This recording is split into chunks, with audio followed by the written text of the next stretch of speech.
Parks Board meeting. If you please make sure cell phones are silenced. If you need to take a call, please step out in the hall. When you come up to make statements, please give your name, address, and keep it to 5 minutes-ish. Roll call. Davis. Here. Millet. Flom. Here. Metz. Here. Franz. Here. Herman. Here. Hudak. We have a quorum. All right. Mr. Mauer, if you kick off Quarry Park Master Plan. Sure. So as I stated in the agenda memo, staff has been working with Rattler Corporation and the Quarry Park Neighborhood Association on development of a master plan for the park. Due to the Quarry Park being a former quarry and a landfill, development of the site has a number of restrictions, limitations, and challenges. And John from Rattler is here, and he'll go through a lot of that information for us. We had a neighborhood input meeting held in May. We had another one in in July to hear ideas from the neighbors as to what they'd like to see in the park master plan. From those meetings, a preferred concept plan was developed so that the association could display that at their National Night Out event in early August, and they received further public comment.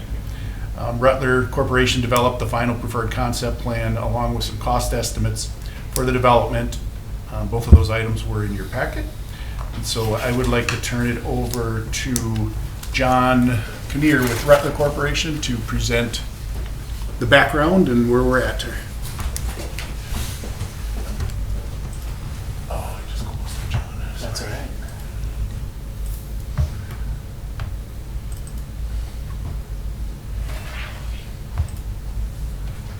All right. I'll take it back when you're done. Sounds good. All right, thanks, Ray. So my name is John Kinnear, president with Rattler Corporation.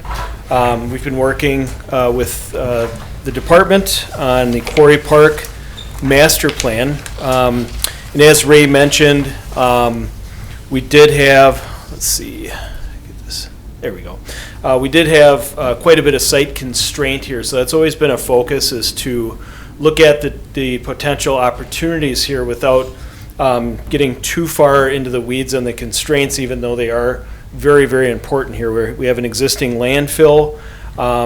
We have that documented, so with that in mind, we did have some discussions early on as to what potential development could happen here. So that really was the lead on our master planning process. So again, this is a guide for our future development. It's not anything set in stone here. It gives our community an opportunity to give us input for the planning of this park space and be a guide in relation to the development and cost of the park in the future. So with that, we did take, as I mentioned, a good look at the existing site. As you can see, there's a few photographs to the right. It's really open green space. A lot of the aerial photography you see still has the parking lot and the building on that's since been removed. It's really just green space, trees right now. Great building block for a park of this nature. So the areas you see in red are the dashed outlines of the documented landfill site. You have the area here, in the area across the street outside of Quarry Park itself, but the area inside Quarry Park here on Knapp and 17th on that corner really is where the deep excavation was for the quarry, and then the subsequent landfill there. We did talk a little bit about existing conditions. Here, soils are pretty clean in terms of wetland indicators. This site has had so much development done. There are a few indicator soils here, but again, wetlands have not been identified as present in any documentation we've seen.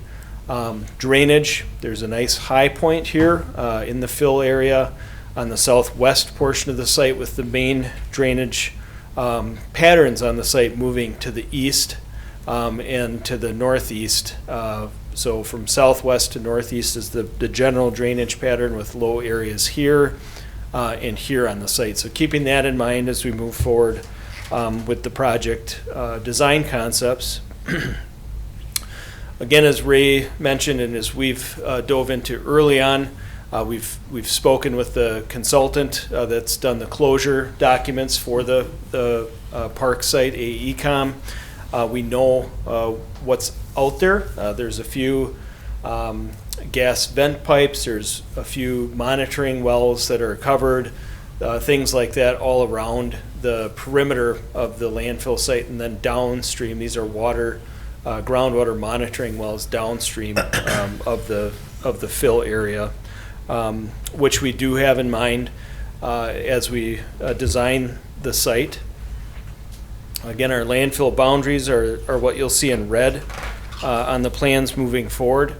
Historically, I mentioned this, it's aptly named Quarry Park. These were open quarry sites. This is photography from 1937, a blow-up of that. You can see the quarried out area, the circular area across the street, and then the active quarry area where the site is for our park site at Quarry Park here in 1937. In 1992, you can see it's been closed. There was the 2 ball fields developed on that site, and then in 2009, one of the ball fields was removed. The site's experienced a lot of settling, a lot of shifting over time. So what's happened is anything like baseball fields or buildings or parking have really shifted over time. And keeping in mind too, this was a big open quarry. What it was filled with is going to have water issues as well. So any water that does really get into this stone tub is going to really have some freeze-thaw issues as well. So keeping that in mind, as we moved into 2010 and 2023, which is our latest, you can see that the active development areas really have been removed over time after they were established, and since 2023, the parking and building have also been removed. That's the latest aerial photography we have. So knowing all that, there were a few other parameters we wanted to keep in mind. Nothing penetrating too deep or into the clay cap. Signposts, deep foundations, even so much as tree roots, prairie plants, being very selective as to what type of native plantings we would propose, just to make sure that the root systems aren't penetrating through the cap into the closed landfill below. So knowing that, we really wanted to approach this from the standpoint of passive park space, community gathering space, and community use. So something that we can get folks out into the community in an outdoor setting with walkways, things like that. So we listened as to what the community wanted to see in the park in a neighborhood listening session. We came up with 2 concepts. The first one really focuses on access. So we have access points at all 4 corners, getting folks through the park and giving options. Again, our high point here, this is really a nice low flat area, having some manicured green space in the middle, just mowed green space, potential area for some play out there, informal play, field space, and then loop trails all around. And then tree plantings, we wanted to focus tree plantings on areas outside of this red dashed area. That's the closed landfill area. And then having less maintenance and just having a huge field to mow, introducing some native plantings into this area to encourage nature species, getting bird species, pollinator species back into this land, and giving some enjoyment for walking through flowers in the springtime, summer, fall, and then having habitat creation as well. So this kind of yellow-green area, that's the areas we're showing native plantings. And then additional tree plantings here in the corners along the pathway to kind of fill in these lighter green areas are the existing trees here. Some elements that we wanted to introduce were stone outcroppings. We wanted to give a little bit of homage here to the quarry, historic quarry that the park was. So having some nice limestone slabs, we've got some pictures illustrating what this could be in terms of informal seating areas, rock outcroppings with landscape integrated into those at the corners. We wanted to offset the corners, give a little visual interest either as you're walking up or driving by, to announce the park and have a little bit of recognition to the site's past. So we have the stone outcroppings at the corners, and then this is a nice, for the site, a steep area. There's a few foot of drop there, so it does create, with this natural planting area, a nice opportunity for an overlook, somewhere just to sit and look over and have a nice view within the park too. So create the destination, have some options for length of path, just to walk through one side to the other, 2 loops. Whatever you really wanted to do, you can do here, and create those accent pieces at the corners. So that's concept 1 that we came up with. Concept 2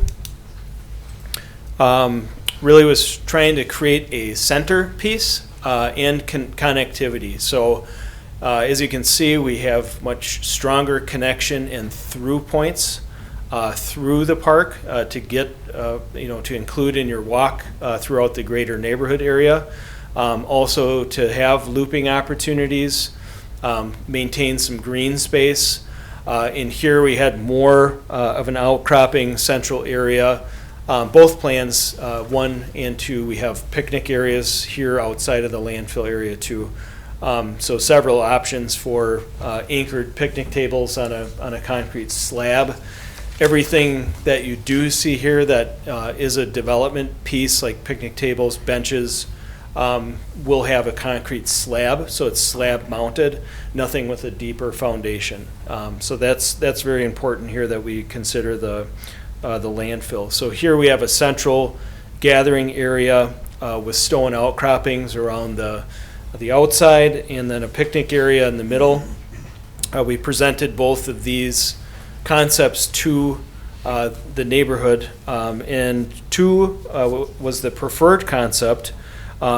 Really liking the ideas of having the opportunities to get through the park, include that into the neighborhood, more so as a way to get through, but when you're here also having that destination. So having that central gathering area was very important. More shade, we heard from concept 2.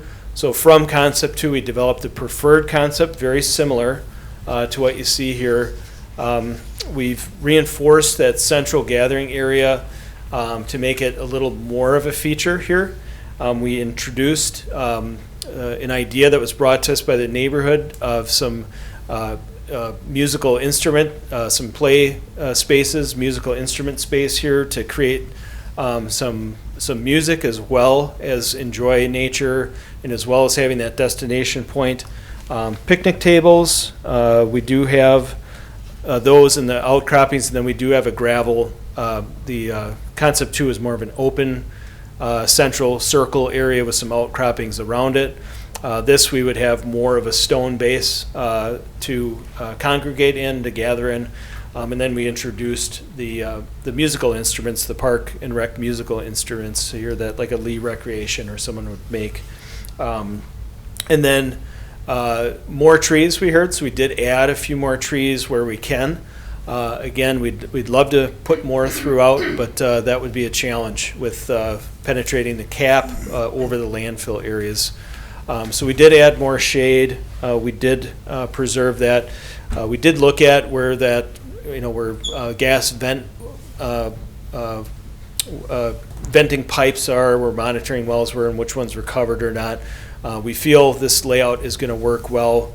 That would be the next step, is to get into engineering and find exactly how those interact with the proposed features here. So we did keep, as you can see, we did keep connections. We did remove a few. There were a few too many connections where we had a lot of connections going on, so we went to the corners. We have one main access here in the middle of Knapp, and then at the corners here, and then connecting back to the neighborhood on 17th at the southeast corner as well.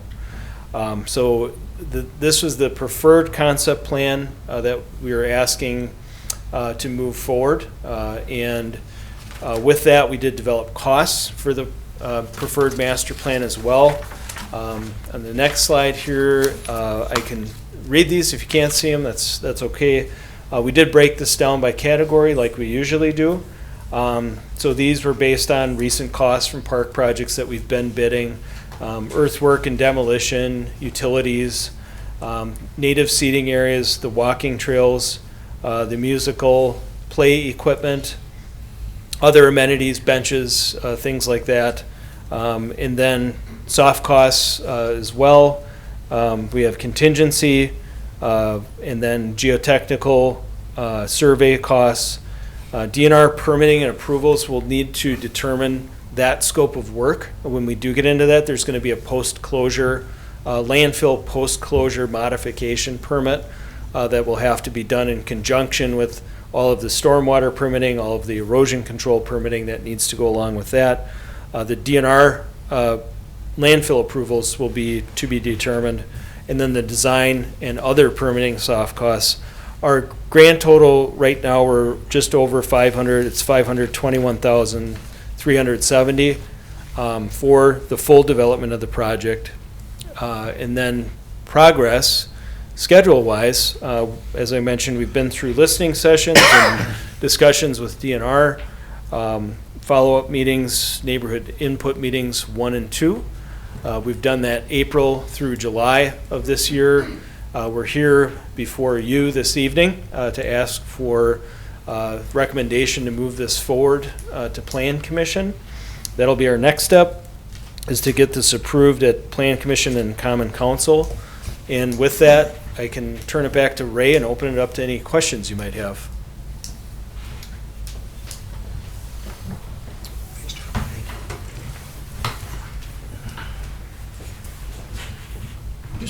Ray, I just question on the, because I haven't seen this before, maybe you can, let me find it here. The musical playground equipment, would this be the first park that we've had this type of playground equipment put in?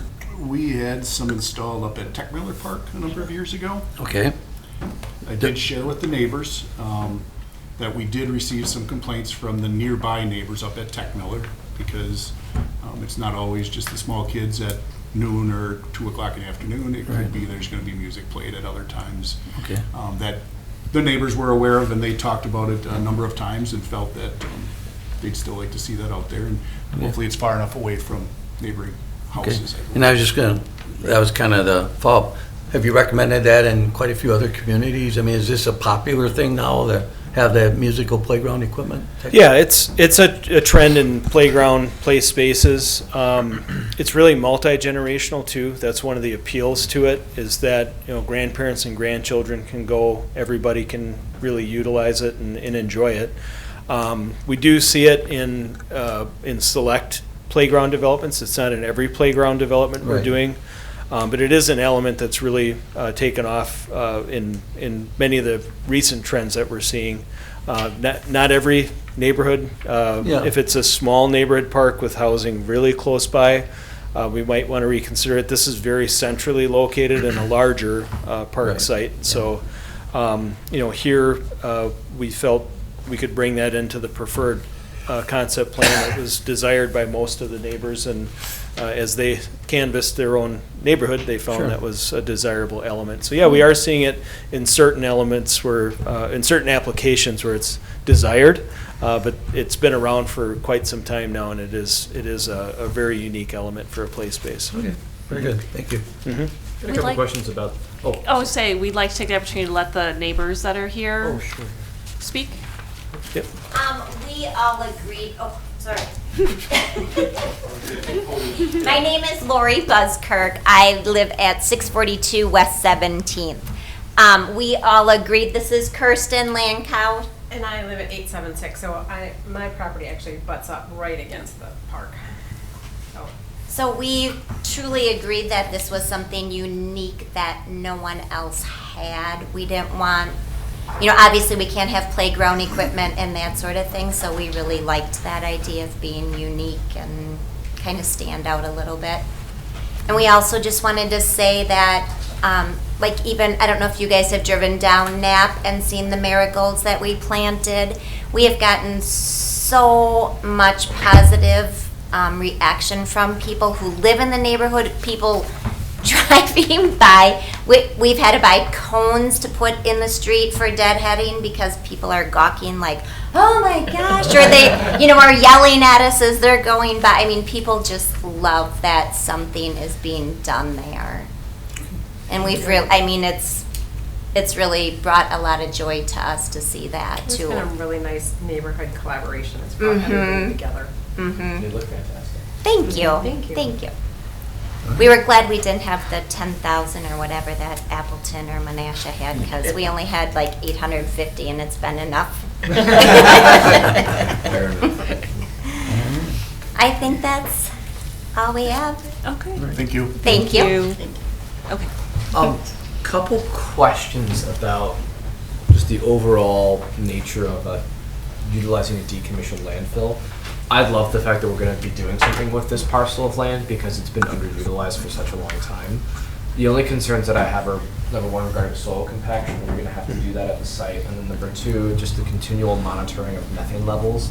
Yep. I know that there are certain DNR requirements that need to be, adhered to. I'm assuming that A, we're going to continue doing that, and B, how much compaction are we going to do? Because when I walk out there, you can just feel the undulation when you're out there. Right. It's a great way to really twist your ankles. So, Right. with that, are we going to be setting the plan to do some soil compaction? Or? So I think the big thing is to be very careful. So we've done very passive use design on closed park landfill sites before. We've done very active design, athletic complexes in the city of Glendale, for example, on a closed landfill site. So the varying degree of either getting through it, all the way through it to competent soils and anchoring and building up a competent base, or treading lightly. Those are kind of your two options here.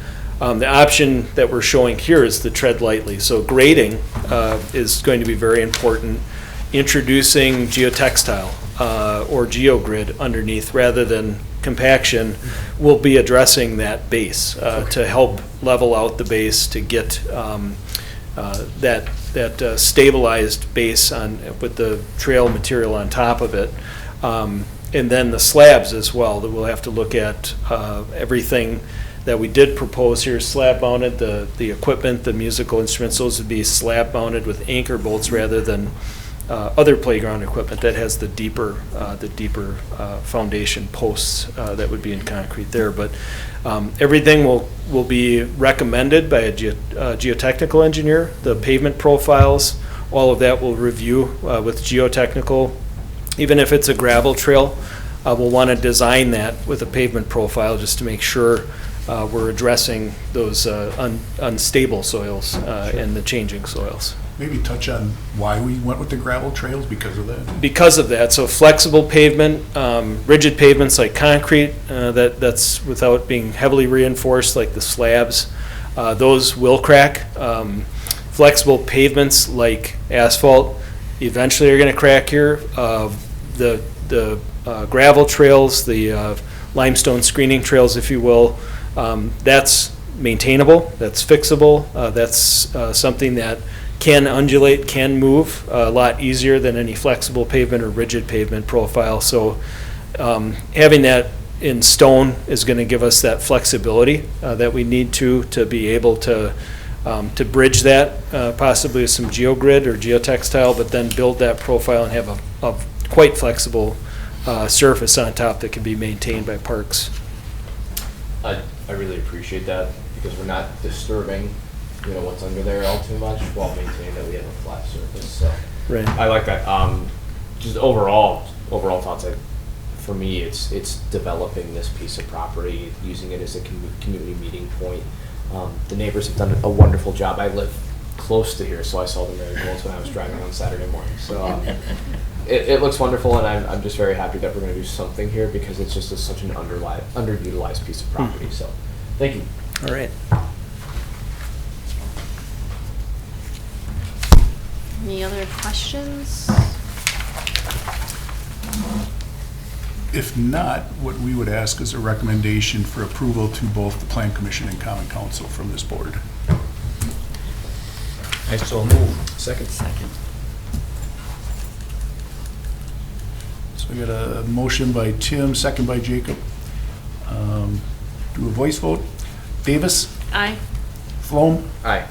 Metz, Aye. Franz, Aye. and Herman. Aye. And that will go to a positive recommendation to the Plan Commission and Council. Thank you. Thank you. Very exciting to have something done there. All right, staff reports, please. Yes. Thank you, John. Thank you. Thank you so much. Be fun to watch it develop. All right, so thank you again. Although it wasn't a full agenda, it was an important item that the neighborhood wanted to keep moving forward in order to get it to the Plan Commission and Council. So thank you for it. As far as my report goes, update on Reed's Ball Fields restroom concession building design. We have entered into an agreement with TR Carroll's to work on the design of a new restroom concession building at Reed's. They are working on some background information on that, and so we'll be continuing to work with them. Right now, the timetable is to be determined. We had our initial meeting with them, and we need to have a follow-up meeting to get back on to some of the scheduling of things that they've been working on. The Seaward Trail Road reconstruction in Menominee Park has been going very well. We did have the archaeologists on site when they were doing the stormwater or the storm pipe excavation and did not run across any archaeological concerns, so that was good news.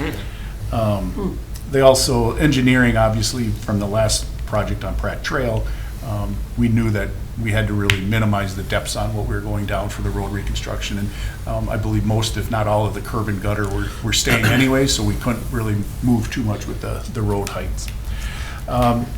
Steve Herman had asked me to give a couple of updates on, one was the REITs stuff, and I'll come back to that, Steve. I have some information, but also on the Rainbow Memorial Park projects.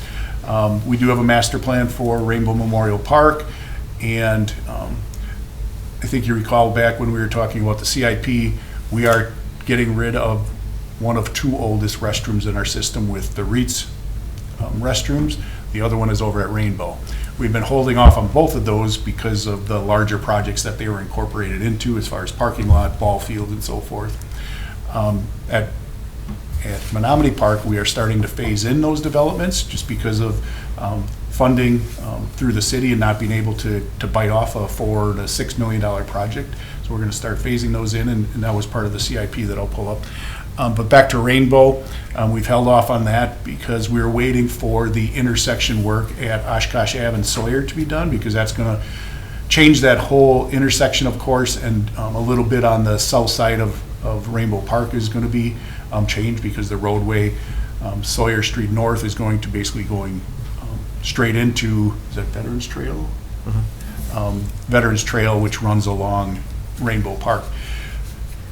We had initially been working with engineering. Some information they had was that intersection was going to be completed or worked on. Initially, I think it was in 2028. So we were holding off doing any major improvements down there until that point. Since then, they have found out that there's a DOT project that is going to be done. I think there's going to be some bridge work done. And so they can't do the intersection work at the same time. So the last I heard from engineering is that intersection work is now pushed out to roughly 2032. Wow. And again, it kind of ties our hands a little bit on what is going to transpire down at Rainbow. So just an update there. It's unfortunate that, a lot of our things will get pushed back. But the other one is an update on Lakeshore Park Historical Signage Project. Steve Herman had also asked about what's been happening out at Lakeshore. Obviously the Four Seasons building has been very busy. It is rented every Saturday, Sunday. We are booking out into 2027. We do have a number of weekday events. I know tomorrow and Wednesday, there's a company having an event there for 2 days, so it's getting heavily utilized.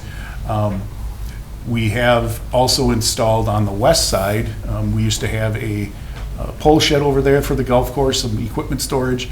That got removed, and we constructed a parking lot. So basically, it's a parking lot near La Quinta and Two Brothers that we really see as being a trailhead for the entire wheel wash trail system. So we got that installed, as well as a trail connection from the parking lot to the north, so that people can get onto the Tribal Heritage Trail. And then through the center of the park, we constructed a trail basically going from the River Walk Trail back to Rath Lane. That included asphalt, all new lighting, and those things. The next thing that we had identified to start work on is we had a number of questions from individuals, individuals that wanted to make sure that the golf course wasn't forgotten, but also individuals that wanted to celebrate the history of the site.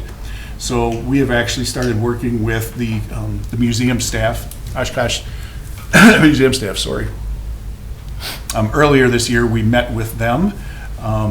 Their staff helped us on the Riverwalk Trail signage that has been on the Riverwalk. And so we incorporated their expertise into this project.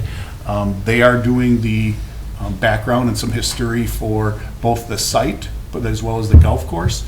So we'll be looking to finalize the design of those signs. I expect those to be coming to this board once we have a rough draft of what we're looking to put on those, so that you guys can take a look at them. Our intent right now is to match what we have on the Riverwalk downtown, because we thought that makes sense and it's kind of an extension. So that's kind of what we're working on right now.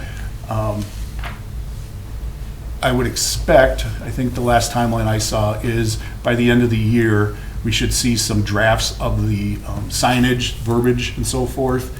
And then once it's approved by this board, I'd have to go back and check as far as further approvals go. But we'd be looking to hopefully order these then late winter, early spring, so that we could get them installed early next year. And again,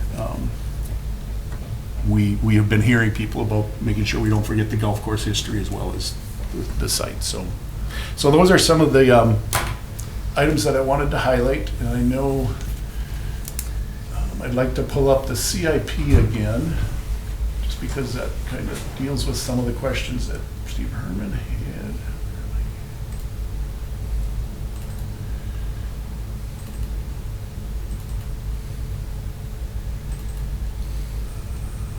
So this looks like back in June, which is what the Parks Board had ultimately recommended. So again, we had talked about the whole REITs complex is beginning to phase things in.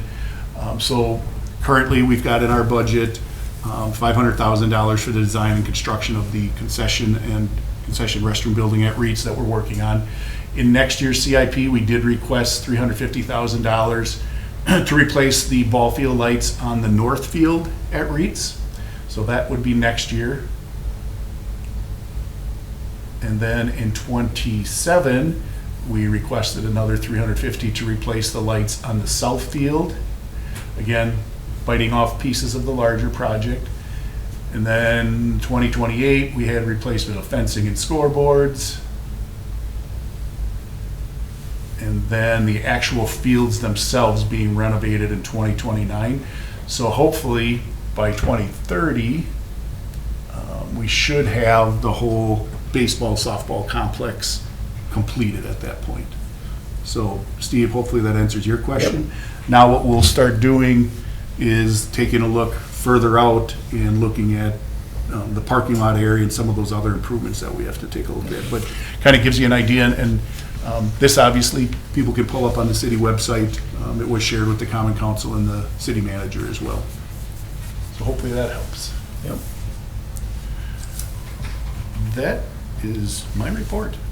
All right, thank you. Mr. Dolman? Yeah, couple updates for other projects taking court at in the parks right now, but Pickard Park out on the west side of town, you'll start seeing some activity there. Hopefully in the next week or so, we're finishing up site plan review for the playground and part of the parcel design for the site layouts out there, and hopefully the playground will be going in yet this fall. So you'll see some construction activity taking place out there soon. Currently, down at Stevens Park and at 44th Parallel, we've gone through the court, actually, the new court's actually been asphalted at Stevens Park, and a patch that was taken out of the court. And as of tomorrow, I know the contractor's gonna be in to start putting on the armor courts that they do out at 44th Parallel. So hopefully by the end of the month, in early October, as long as the weather holds out, that both these sites will be done, and new play surfaces in each area for the tennis, pickleball, and basketball courts at those locations. So just to kind of a highlight here through September of a lot of things that you'll be seeing out on social media in our park site. But as we get through the month here, we got a lot of events taking place yet in the month of September. So as people get back to school, they can come out and enjoy some activities and have fun. This week we have our Brews by the Waterside down at Menominee Park from 5 to 9. And I'll go through the Leech. This coming Friday, we have another yoga event there at 5 o'clock. And next week, Tuesday the 16th, live at Leech. Followed by the 20th, we have our Touch a Truck event. And then yoga again on the 26th. So you'll see more of that. And down at Menominee Park Zoo, even since Labor Day, we're not open in all the facilities down there, but the zoo is open till 6:30 till the 28th of September. So come on down and visit our collection there. And we have our National Fox Day on the 17th. And then our Crafts and Critters event, which is on the 28th, our final day at the zoo, where we have a large craft fair going on for the first time. So it should be a nice event as we get into this over the course of September. So stay focused on some of the media things coming through social media and stuff that we have coming up. So it should be a good month. Thank you. Anything else? All right, I make a motion to adjourn. So moved. Second. We can just do a voice vote, all in favor? Aye. Anybody opposed? All right, thank you.